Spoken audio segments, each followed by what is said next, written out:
सोर थाना सरसंग पंचायत हाथीगड़िया ग्रामर जड़े झील तो बापा माँ को पनिकी आक्रमण करने फल उभय बापा माँ गुरुतर भाव में आहत होती।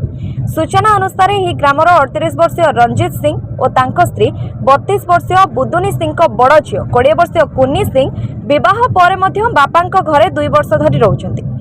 गतकाली राति रंजित और स्त्री बुदुनी खाइबा बसी बेले बड़ झील कुनी सिंह मोबाइल रे कथा होतिबारु बुदुनी विरक्त होई स्थान झील को प्रशंसा करथिले। उत्क्षिप्त होई झील कुनी एक पनिकी आक्रमण करथिले। पर स्त्री को बचाइबाकु जाइतिबा रंजित झीवर पनिकी चोटर शिकार होई गुरुतर भाव में आहत होते। रंजित पेट और हाथ में गभीर क्षत सृष्टि होता बेले माँ बुदुनी हाथ और मुंडे गभीर क्षत सृष्टि होती।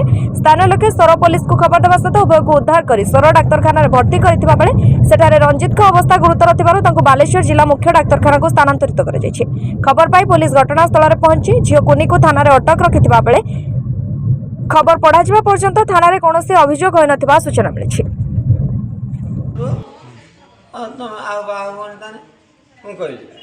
तापर से कहला बाबा मुझे रही घर बतर नहीं तुमको रांधिकी देमी देमी खाइते झील तुमको हाड़िला कौन पे मु कहनी मो सान झील तो भल रही तू कहीं एरकम फोन फान कर बुझल ये कहीं फोन फान कर